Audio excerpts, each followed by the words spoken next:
Bonjour à tous, je vous présente une nouvelle vidéo en collaboration avec Comics2 je tiens à le remercier tout d'abord pour pouvoir la chance de représenter ma collection. Alors après divers avis qu'on m'a dit sur mon Instagram, de pouvoir refaire une vidéo parce qu'elle avait tellement changé, parce qu'elle a vraiment beaucoup changé par rapport à la dernière. Je vous montre les grandes différences. On va d'abord commencer la ligne directive de la vidéo, ça va être manga, comics, indé, DC Marvel. Ça va être en gros ça, plus quelques romans qui sont ici. Puis voilà, on va commencer.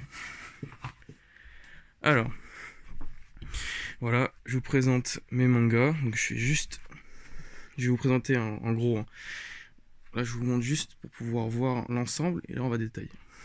Donc là, évidemment, c'est le coin Dragon Ball. Donc il y a les 42 numéros de la première série. Donc ça se découpe en Dragon Ball, Dragon Ball Z, Dragon Ball Super. Derrière, c'est les mangas de mon petit frère. Donc ça, c'est l'étagère de mon petit frère.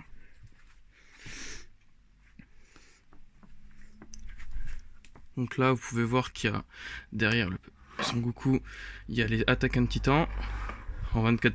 Ouh, voilà. Il y a 34 tomes. Là, j'en ai 24. Il y a Machel. En gros, comment expliquer? C'est Harry Potter, One Punch Man. C'est juste une dinguerie. En fait, vous suivez un mec sans pouvoir qui veut devenir le mage suprême, en gros. C'est pas vraiment ça, mais c'est l'idée générale. Donc là, vous voyez Jojo Bizarre Adventure avec son premier arc Phantom Blood, et après avec Battle Tendency. Il y a ces deux arcs-là au complet. Après, j'ai pas suivi avec mon petit frère. Derrière, vous pouvez voir les 7 boules de Dragon Ball. Là, les Goblin Slayer. Donc là, vous voyez le tome 10-11 derrière, parce que c'est en double étagère à chaque fois. Vous pouvez voir, à chaque fois, c'est en double étagère. J'ai pas forcément la place de pouvoir les mettre un par un, donc vous allez voir qu'en gros, il faut s'imaginer le double en espace. Donc là, vous avez Goblin Slayer, en gros, un grand hommage à Berserk, en gros, quelqu'un qui est surpuissant que par sa force face à des mages qui sont tout aussi puissants, et il se concentre énormément que sur les gobelins, parce que les gobelins c'est la caste la plus faible, mais vous allez voir que dans les villages personne s'y intéresse, et il n'y a que lui qui va sauver les villageois, alors que les autres ils cherchent juste leur rang, améliorer leur rang, qui soit rang platinium et tout. C'est juste un très très très bon manga. Solo Leveling, bah là il y a les 5 premiers tomes. Moi j'ai lu tout en scan. Vous allez voir, c'est d'une folie. En gros, classique, un personnage faible devient puissant via un bonus dans un donjon. Il va avoir un level up au fur et à mesure. Donc il n'est pas surpuissant tout le début, mais il est déjà énormément puissant. Et à la fin, bah, il devient ce qu'il devient. Voilà. Après, c'est un mélange de tout. Il y a du Fairy Tail, il y a du My Hero Academia. En gros, c'est l'étagère un peu bordélique ou un peu fourre-tout, quoi. Puis voilà. Donc, en attendant, je vous montre l'ensemble. Ça, s'y était pas avant, je m'attarderai après. Donc, ça, c'est mon étagère à moi. Donc là, vous pouvez voir un de mes mangas préférés, Blame, que j'ai connu grâce à Alt236 qui faisait une vidéo Mythologics. Je crois que c'était la troisième ou la quatrième, je sais plus. Et c'est un manga incroyable. Donc, Nier, c'est Nier, mais je sais plus si c'est Tatsuo Nier, je crois. Plus sûr. En gros, à la base, c'était un architecte. Il n'était pas dans le manga. Et vous allez voir pourquoi cette information est importante. Parce que quand vous regardez. Si j'arrive à le choper. Ouais, j'ai réussi. En gros, les pages de ce manga sont juste psychédéliques. Regardez. En fait, ça parle pas énormément, mais qu'est-ce que c'est graphique. C'est un des mangas les plus impactants que j'ai pu voir. C'est d'une solitude profonde. Vous voyez, ça parle pas beaucoup. Parce que c'est vraiment. Ça parle pas beaucoup, mais c'est impactant quand ça parle. Et franchement, je vais pas vous mentir, c'est d'une puissance. Ça se lit assez rapidement pour quelqu'un qui veut lire les. Et ça se lit à la fois. Ça se lit facilement, et pourtant c'est long à la lecture, parce qu'on apprécie, ça nous pète à la rétine. Et ce manga, il est juste ouf. C'est fait dans les années fin 90. Oh, pardon. Début 2000. Et voilà. Bon, vous allez voir que ma manga tech se résume à beaucoup de mangas vintage, parce que pour moi, j'ai grandi dans les années 2000, parce que je suis un millénial, mais mon père m'a fait grandir dans les années 80-90, donc j'aime beaucoup ces années-là. Donc vous allez voir que mes goûts sont en partie liés à cette époque. Donc Okuto no Ken, donc Ken le survivant. Derrière la petite figurine Go- Gogeta. Ça, c'est un des mangas les plus beaux que j'ai vu. C'est sorti dans les années 80, fin d'année 80. Et regardez à quel point c'est magnifique. Bon, vous verrez que c'est le premier tome et le deuxième et le troisième. Alors, les deux premiers tomes sont en lien avec la série, voire même juste le premier. Et ça, c'est l'édition Deluxe, quasiment pas introuvable, mais elle est compliquée à se procurer à l'heure d'aujourd'hui. Et voilà. Et ce qui est encore d'autant plus impressionnant avec ce manga, c'est que l'auteur, donc le mangaka, avait des problèmes de proportion, donc il a un problème au niveau de ses yeux, il a du mal à gérer les distances, les mises en situation, les mises en abîme, les différentes... Parce que le manga, l'art séquentiel se coupe en plusieurs vues, bref, j'aurais du mal à détailler là, en vidéo, les idées pas trop claires. Que là, un de mes mangas préférés, donc Gunme, qui se coupe en la première série, avec sa fin alternative, on va dire, et la suite, qui reprend un manga avant, donc ça se coupe en 9. J'enlève les figurines. C'est un petit coffret. Voilà. En gros, vous avez 9 tomes. Le 9e, il y a une fin qui a pas plu à tout le monde. Parce que le mangaka était malade à cette époque, donc il a dû bâcler un peu la fin. Donc en gros, il a repris quelques années plus tard. Donc la fin se termine dans le numéro 9 et The Last Order donc se situe, donc le mangaka a réécrit son histoire, explique pourquoi, enfin bref, que c'était dû à quelque chose. Et en gros, c'est juste après le tome numéro 8. Juste après le tome numéro 8, on a The Last Order, qui se coupe en 12 tomes dans l'édition de luxe, donc 24 tomes de manière normale. Derrière le petit Broly, on a Mars Chronicle, donc c'est juste après The Last Order, et vous avez un manga qui fait le parallèle, si on pouvait comparer aux comics, des sortes d'annuals, plusieurs histoires, des slash of life, donc des tranches de vie, des personnages qu'on a pu connaître ou suivre à travers le manga en fait. Et il fait le parallèle avec Mars Chronicle. Bon. Ça n'a pas tenu, voilà pourquoi je voulais pas y toucher. Puis voilà, donc là vous avez les Guntanabe, donc les adaptations de HP Lovecraft, qui sont plutôt pas mal, les graphismes sont assez spéciaux. Vous avez Sunken Rock.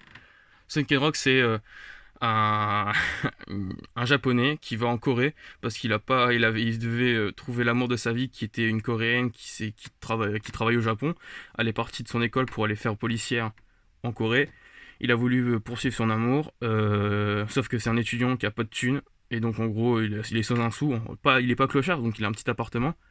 Et on suit ses aventures, il va essayer de conquérir son cœur et en gros il va se retrouver être le chef d'un gang coréen, donc c'est un Jopok, l'équivalent de Yakuza en Japon. Et en gros on va suivre ce gang coréen et qui a des valeurs, qui est droit dans ses bottes et tout le monde l'aime dans le sens où il est juste puissant et respecté par sa force et qu'il est intransigeant.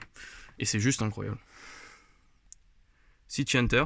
J'ai que les 6 premiers tomes de l'édition de Luke qui sont en 32, c'est Ryo Saiba, donc si vous connaissez Nicky Larson, c'est assez différent, il y a un peu plus de cul parce que dans la version... j'ai pu... merde, moi qui regardais quand j'étais plus jeune. Enfin bref... ça a été amoindri comme Kuto Ken, et en gros on suit ses aventures. Avec... je sais plus. Là, vous avez Old Boy. En gros, c'est comme le film. Pour le début, en gros, il est emprisonné, on ne sait pas pourquoi, pendant 10 ans. Il est relâché il est pas relâché, il s'évade. Et on ne sait pas pourquoi il a été pris. Donc, c'est une enquête sur pourquoi on l'a emprisonné pendant des années, quel était le but. Est-ce que quand il était avant d'être emprisonné, il valait rien. Maintenant, il s'est entraîné pendant 10 ans sans relâche, sans perdre son objectif. Il est devenu une meilleure version de lui-même. Est-ce que ça ne lui a pas servi au lieu de lui desservir? Est-ce que ça lui a donné un but dans sa vie?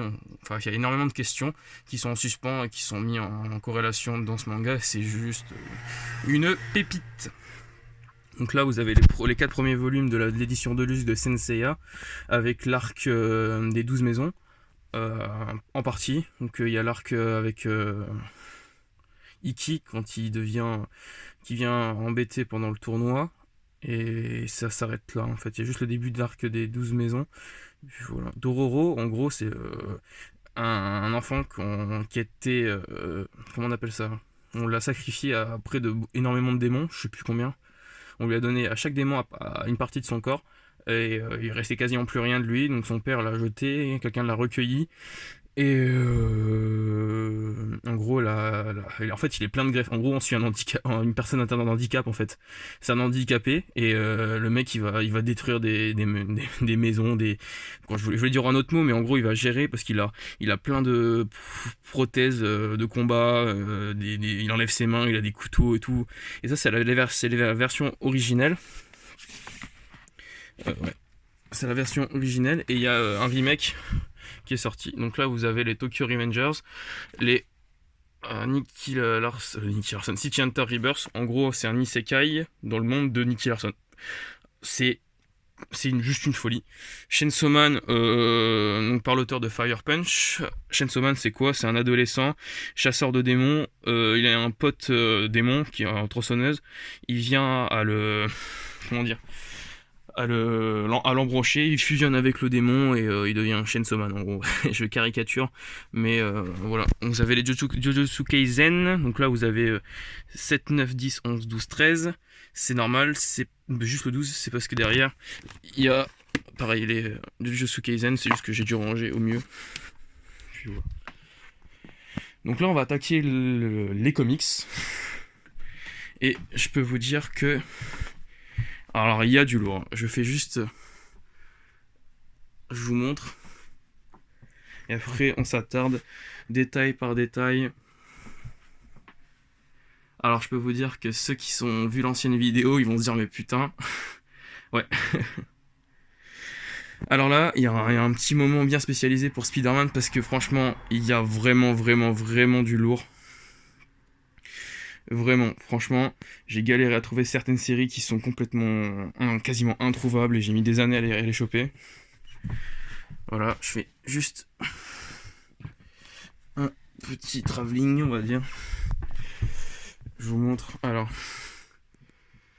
vous allez voir que avant, certains disaient, je me disais que j'avais pas beaucoup de comics d'ici. Vous avez pu voir que j'en avais pas mal, et là, j'ai eu la chance d'avoir pour pas cher plein de comics d'ici en kiosque, et j'en ai des pépites, hein.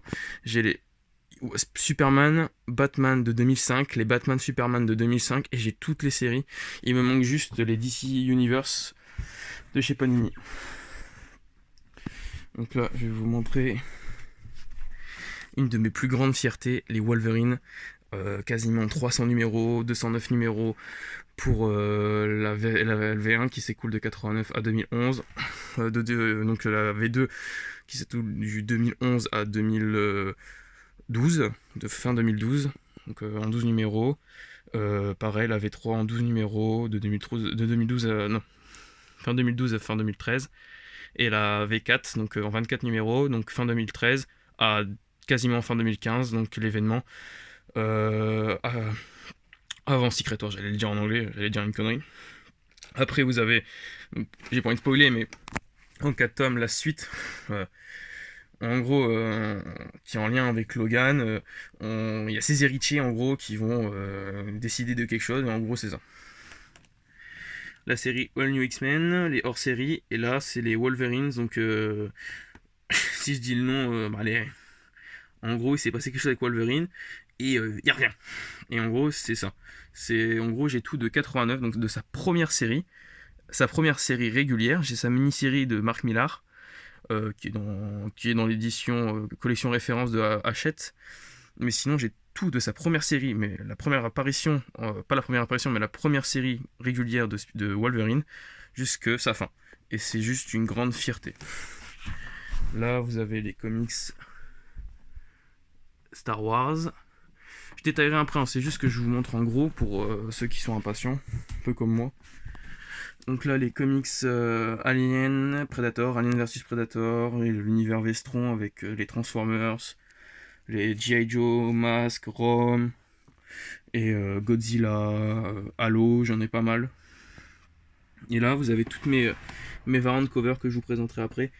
J'en ai quasiment une cinquantaine de variantes cover. Donc, on va commencer par l'indépendant. Donc là, vous pouvez voir que j'ai Invincible. Donc en 6 tomes, le 7 il devait sortir fin juillet. Comme vous pouvez le voir, pas mal des titres ont été décalés à cause des problèmes de papier, qui ont eu des problèmes de livraison. Faut aller regarder les vidéos de Max Faraday qui parle de ces problèmes-là, il est mieux calé que moi.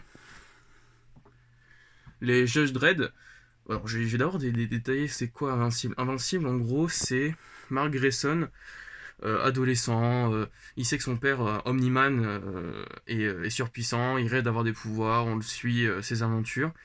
Il est, comment dire, il travaille dans un McDo, l'équivalent d'un McDo. Il en a marre de son patron il trouve qu'il est pas jugé à sa juste valeur. Et d'un coup, il va, il va prendre un sac poubelle, il va en avoir marre, il va voir le jeter. Et le sac poubelle, il vole. Et il fait oh, j'ai enfin mes pouvoirs. Il dit pas genre, waouh, j'ai des pouvoirs. Il fait ah, je les ai enfin. Et on va suivre ses aventures. Et ça va être juste vous ici. On va voir son évolution de simple adolescent à super-héros protégeant la Terre, de son père qui tombera en disgrâce, qui retombera dans l'honneur et tout. Et ensuite ses aventures sur différents tomes. Chaque intégrale correspond à 2 volumes de base, comme ça en gros. Et puis voilà. Donc ça va se découper en 12 volumes. Et là on est à la moitié. Et donc ça se terminera en 2023. Donc là on est sur les Judge Dredd. Donc les affaires classées. Alors, le tome 1, il est introuvable. J'ai eu la chance de pouvoir les prendre quand c'était sorti. Et on peut voir que maintenant ils sont ils sont introuvables. Ah, surtout le 1. Les autres, je sais pas s'ils sont trouvables, mais je sais que le 1, il est introuvable. Vous le verrez à des prix pas monstrueux, mais vous le verrez à 2 à 3 fois son prix d'origine en fait. En gros, vous allez voir, regardez. Vous allez voir 60 numéros dans un pavé aussi petit. Vous allez dire, mais comment c'est pas petit, mais seulement 60 numéros, ça fait un omnibus. En fait, c'est parce qu'à l'époque, c'était dans des petits journaux et c'était des numéros à 6 pages. Et ils pouvaient pas se permettre de faire plus, et ça marchait comme ça. Donc on suit les histoires de Judge Dredd dans des prog, donc prog 02 jusqu'à prog, ça va jusqu'à 2000. Et vous allez voir qu'on est ça a été édité jusqu'au 321. 321. Et chaque année, il y a un ou deux intégrales qui sort. Donc j'en ai vu en VO, ça va jusqu'au tome 28. Donc on a fait un quart quoi. On a fait un quart et encore au tome 28 en VO, il y a 1300 épisodes je crois. Donc on est loin d'avoir fini. Mais à partir des années 85-90, les épisodes ils font plusieurs pages, donc vers le tome 5, dans les années 82-83. Pour eux, ça fait les années 2102-2103. Les numéros feront un peu plus de pages. Il y aura des arcs sur le juge Death Row. En gros, c'est. En fait, vous avez les juges maléfiques. Et en gros, c'est la meilleure partie de Judge Dredd. Les gens s'accordent à dire que c'est la meilleure partie de Judge Dredd. Et en gros, c'est dans une dimension parallèle. Les judges, en fait, c'est des démons. En gros, hein, je simplifie au max. Et en gros, viennent envahir la dimension. Et en gros, on a des rencontres entre Judge Dredd et le Judge Death. Et en gros, ça sera son némésis, en gros.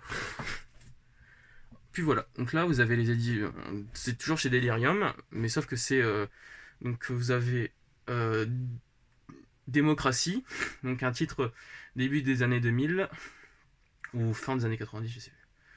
Je sais pas, je l'ai pas lu. Origin, donc en gros on suit Judge Dredd, je les ai pas lus donc je peux pas vous dire. Je sais juste qu'il y en a un je sais plus c'est lequel, c'est avec les liens du sang, en gros avec ses clones. Et je crois que si c'est ça, c'est Origin. En gros, le Judge Dredd, en fait, il est tellement. En gros, le même Judge Dredd est un clone du chef des Judges, en fait. Et en gros, on suit les aventures de ces clones et tout. Donc là, vous avez, donc c'est chez les éditions Réflexion, vous avez les séries américaines de Judge Dredd chez IDW. On suit ses aventures. J'ai acheté les 3 premiers tomes parce que le tome 1, j'ai eu la chance de l'avoir. Je sais qu'il est un peu compliqué à se procurer. Et c'est des bons débuts. Puis voilà. Il y a Uber, j'en avais déjà parlé dans l'ancien épisode. Ouais, épisode. L'ancienne vidéo, pardon. Et en gros, nazis, uchronie, guerre, remise en question du conflit. Et c'est juste incroyable en fait. En gros, c'est ça. On suit les aventures de nazis qui créent des super soldats et la remise en question de la bombe atomique est mise en place. Pourquoi, à quoi ça sert d'avoir une bombe atomique quand on a des soldats qui font l'équivalent de cette bombe. Donc, le conflit est totalement repensé.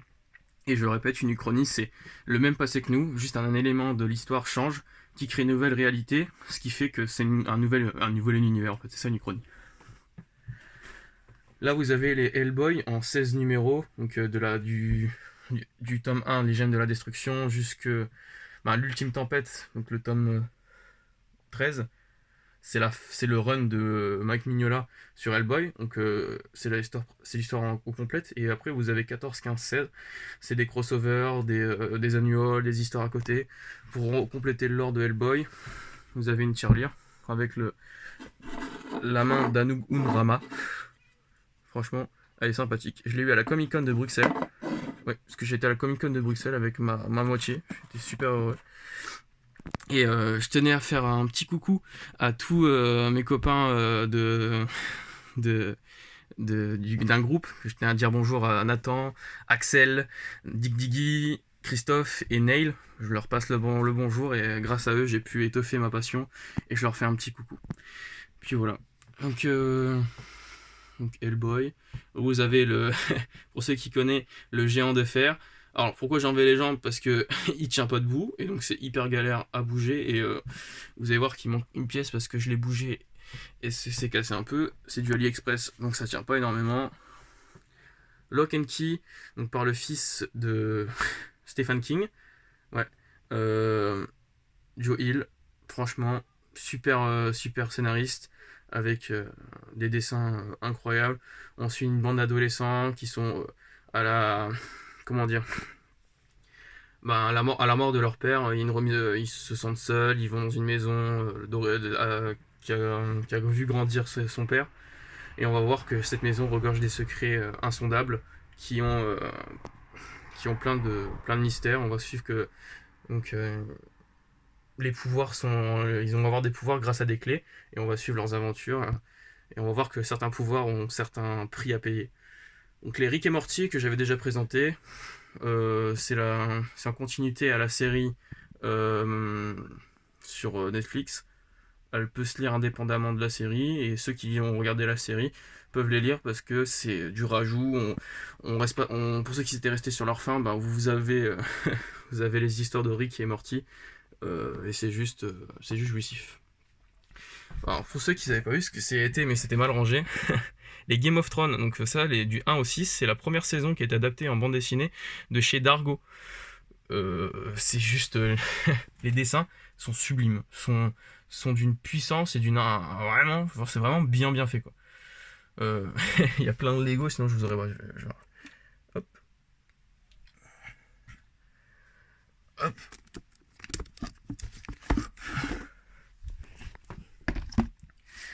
En gros...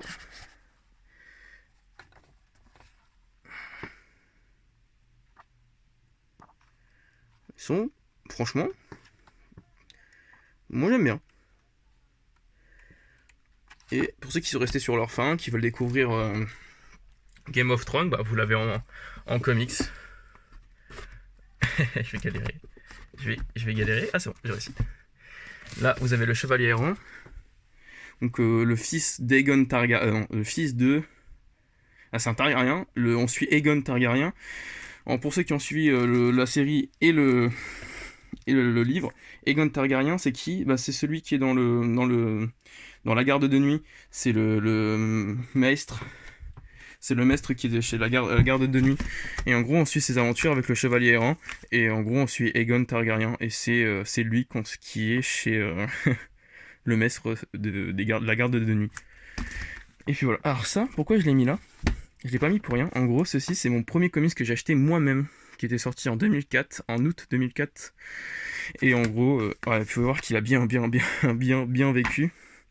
Et c'est chez Semic. Je vais enlever la lumière.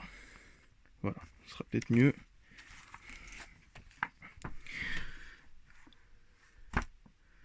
Et en gros, c'était Darkness versus Hulk. Et c'était franchement dérangeant et impactant quand j'étais petit et j'aimais bien. Puis voilà, alors là, je vais vous présenter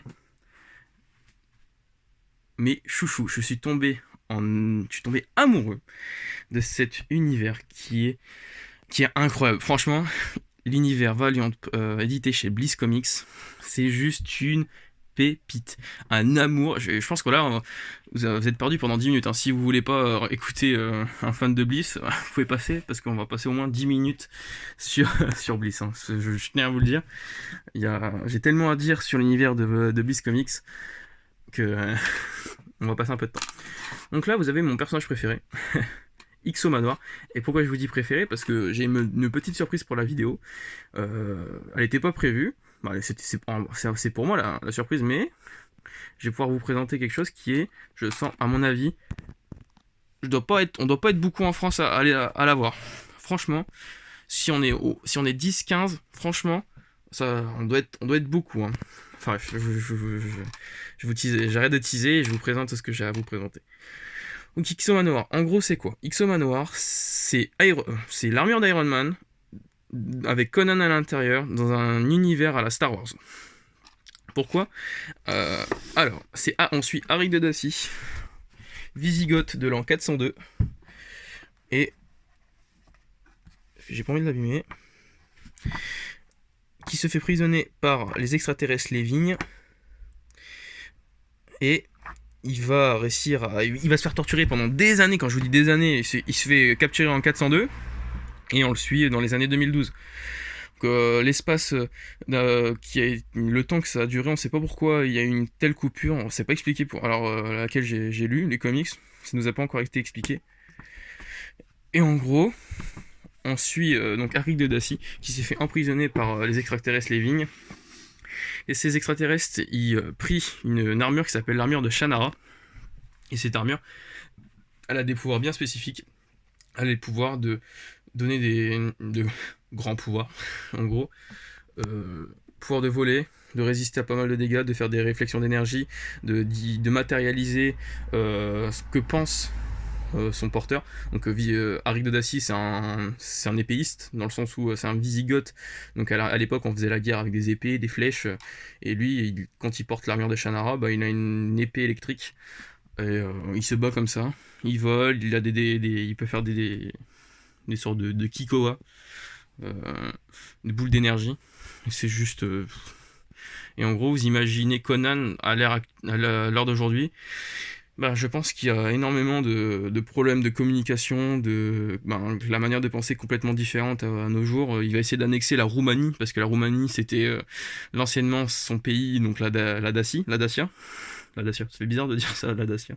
C'est pas une voiture, hein, c'est un pays. Et il va essayer d'annexer parce qu'il se dit non, mais je suis roi des Visigoths, ces terres elles m'appartiennent en fait. Il va créer une sorte de troisième guerre mondiale, et énormément de personnes vont essayer de dire mec, tu peux pas faire ça, parce que si tu fais ça, les gens ils vont utiliser des armes qui vont être destructives, massivement destructives, et c'est pas forcément la solution. Donc il va essayer d'avoir une prise de conscience vers la fin du tome 1, une grande prise de conscience. Il va se dire peut-être la manière dont je pense c'est peut-être pas la bonne manière. Donc tome 2, il va travailler pour l'État américain, parce que l'Amérique, tout simplement. Et on va suivre les aventures, donc l'arc Armored Wars, ou peut-être je le prononce mal, mais en gros la guerre des armures, parce que son armure à elle, en fait il n'y en a pas énormément, mais il y en a pas mal. Et en fait ces armures là, en fait elles sont comme des parasites. mais avec Arrête de Dacie, elle agit de manière particulière, on sait pas pourquoi. Là où j'en suis que là. Et je lis pas énormément de Ixo Manoir, je les lis vite, mais tellement que c'est bien et qu'il y en a pas énormément. Vous avez vu, il y a trois gros comics intégrales, hein, il y a quand même 2000 pages. Hein. Mais si je le lis tout, je sais pas si c'est déjà arrivé à certains, quand vous lisez quelque chose que vous aimez beaucoup et que vous finissez, ou vous sentez vide, bah moi c'est pareil avec Ixo Manoir, je sais que quand je vais avoir fini de le lire, je vais avoir un vide et je saurais pas quoi lire. Et donc je veux diluer ma lecture dans, dans ce personnage, et c'est pour ça que j'ai lu plusieurs intégrales en même temps pour pouvoir diluer ce plaisir. Je le mange comme un bonbon, je le fais durer quoi. Franchement, c'est Ixo Manoir, l'univers Valiant, c'est juste c'est des bonbons.